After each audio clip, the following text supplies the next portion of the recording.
उमा देवी का दिव्य रूप से देवताओं को दर्शन देना, देवताओं का उनसे अपना अभिप्राय निवेदन करना और देवी का अवतार लेने की बात स्वीकार करके देवताओं को आश्वासन देना।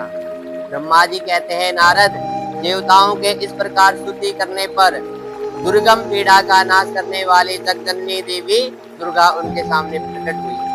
वे परम अद्भुत दिव्य रतन में रथ पर बैठी हुई थी। उस श्रेष्ठ रथ में घुंघरू लगे हुए थे और मुलायम बिस्तर बिछे थे। उनके श्री विग्रह एक एक अंग करोड़ों सूर्य से भी अधिक प्रकाशमान और रमणीय था। ऐसे अवयवों से वे अत्यंत उद्भासित हो रही थी। सब ओर फैली हुई अपनी तेजो राशि के मध्य भाग में वे विराजमान थे। उनका रूप बहुत ही सुंदर था और उनकी छवि की कहीं तुलना नहीं थी। सदाशिव के साथ विलास करने वाले उन महामाया की किसी के साथ समानता नहीं थी। शिवलोक में निवास करने वाली वे देवी त्रिविध चिन्मय गुणों से युक्त थे। प्राकृत गुणों का अभाव होने से उन्हें निर्गुण, प्राकृत गुणों का अभाव होने से उन्हें निर्गुणा कहा जाता था। वे नित्य रूपा है। वे दुष्टों पर प्रचंड कोप करने के कारण चंडी कहलाती है, परंतु स्वरूप से शिवा कल्याणमयी है। सबकी संपूर्ण पीड़ाओं का नाश करने वाली तथा संपूर्ण जगत की माता है। वे ही प्रलय काल में महानिद्रा होकर सबको अपने अंक में सुला लेती है तथा वे समस्त सज्जनों का संसार सागर में उद्धार कर देती है।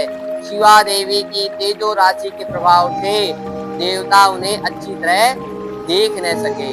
तब उनके दर्शन की अभिलाषा से देवताओं ने फिर उनका सत्वन किया।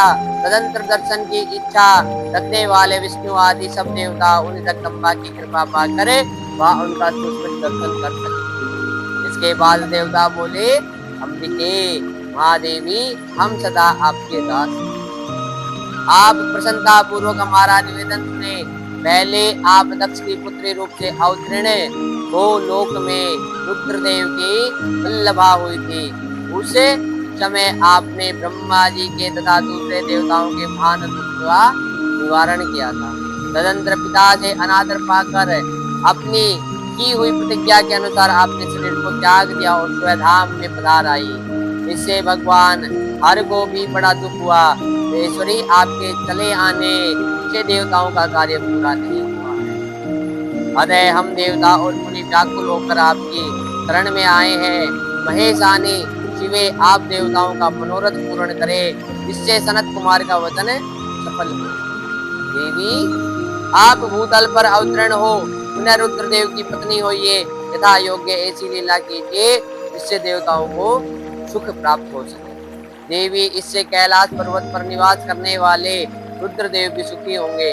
आप ऐसी कृपा करें जिससे मैं सब सुखी हो और सबका सारा दुख नष्ट हो जाए।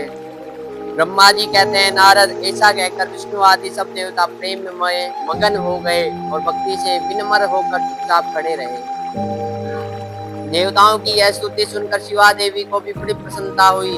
उसके हेतु का विचार करके अपने प्रभु शिव का स्मरण करते हुए भक्त वत्सला दयामयी महादेवी उस समय विष्णु आदि देवताओं को संबोधित करके हंसकर बोली। उमा ने कहा, हे हरे, हे विधे और हे देवताओं तथा मुनियों, तुम सब लोग अपने मन से व्यथा को निकाल दो और मेरी बात सुनो। मैं तुम पर प्रसन्न हूँ, इसमें संशय नहीं है। सब लोग अपने अपने स्थान को जाओ और चीर काल तक सुखी रहो। मैं अवतार ले मेना की पुत्री होकर उन्हें सुख दूंगी और रुद्रदेव की पत्नी हो जाऊंगी। यह मेरा अत्यंत गुप्त मत है। भगवान शिव की लीला अद्भुत है, वह ज्ञानियों को भी मोह में डालने वाली है।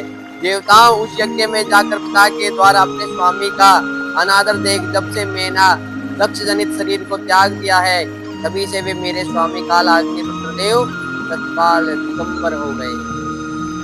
वे मेरी ही चिंता में डूबे रहते हैं। उनके मन में यह विचार उठा करता है कि धर्म को जानने वाली सती मेरा रोष देखकर पिता के यज्ञ में गई और वहां मेरा अनादर देख मुझ में प्रेम होने के कारण उसने अपना शरीर त्याग दिया। यही सोचकर वे घर बार बार छोड़ अलौकिक वेश धारण करके योगी हो गए हैं। मेरी स्वरूप भूता सती के वियोग को वे महेश्वर सहन न कर सके।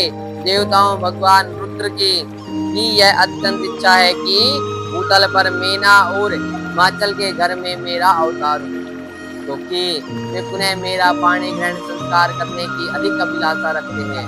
अतः मैं रुद्रदेव के संतोष के लिए अवतार लूंगी और लौकिक गति का आश्रय लेकर हिमालय पत्नी मेना की पुत्री होंगी। जगदम्बा शिवा उस समय समस्त देवताओं के देखते देखते यह दृश्य हो गई और तुरंत अपने लोक में चली गई। तदंतर हर्ष से भरे हुए विष्णु आदि समस्त देवता और मुनि उस दिशा को प्रणाम करके अपने अपने धाम में चले गए।